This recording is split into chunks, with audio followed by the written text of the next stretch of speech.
বর্তমান সরকারের মেয়াদে পে স্কেল হবে কিনা এখনো নিশ্চিত না।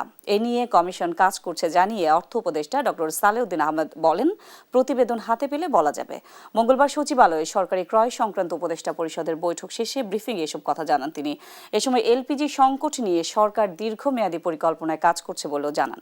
ঝর্ণা রায়ের রিপোর্ট।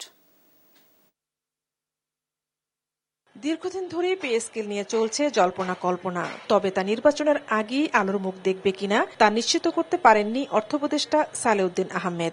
কমিশনের রিপোর্টটা আমি আশা করছি যে যদি কালকে পরশু কথা হবে, এটা 21 জন মেম্বার তারা সবকিছু বিচার বিবেচনা করে সেটার সাথে সাথে আবার ইস্যুটা আসবে। তারা কি জানি বলে জুডিশিয়ারি রিপোর্টটা আলাদা, আবার ডিফেন্সের জন্য একটা সাব কমিটি তারা আসে, তিনটাকে ইস্যু করে আমাদেরকে সরকার প্রেস ব্রিফিং এ দেশের জ্বালানি পরিস্থিতি নিয়েও কথা বলেন অর্থ উপদেষ্টা। বলেন, জ্বালানি সরবরাহ নিশ্চিত করা চ্যালেঞ্জের, যা সমাধানে করা হচ্ছে দীর্ঘমেয়াদী পরিকল্পনা। আমরা জ্বালানির ব্যাপারে একটা দীর্ঘমেয়াদী একটা পরিকল্পনা করা হয়েছে। কয়েকদিন আগে একটা প্রেজেন্টেশন দেওয়া হয়েছে, আমিও ছিলাম সেখানে। কারণ জ্বালানিটা আমাদের একটা বড় চ্যালেঞ্জ। জ্বালানি যদি আমরা ইনশিওর না করতে পারি, লোকাল প্রোডাকশনরা জ্বালানির দুইটা দিক আছে, পাওয়ার এবং এনার্জি, তাই না? এটা ইলেকট্রিসিটি, আরেকটা ওই দুইটা দিকে একটা কম্প্রিহেন্সিভ ইস্যু করা হয়েছে।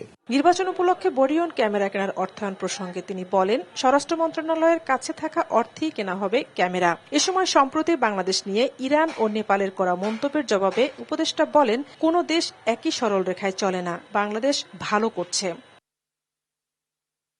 বৈঠকে সয়াবিন তেল, সার, বরিশালের প্রত্যন্ত অঞ্চলে একটি সেতু নির্মাণের পাশাপাশি বিদেশে পাঠানোর জন্য প্রশিক্ষণের মাধ্যমে 60,000 চালক প্রস্তুতের প্রস্তাবে অনুমোদন দেয়া হয়। এনশিওর করতে বলছে ট্রেনিংটা যদি কোয়ালিটি হয়। ঝর্ণা রায়, দেশ টিভি, ঢাকা।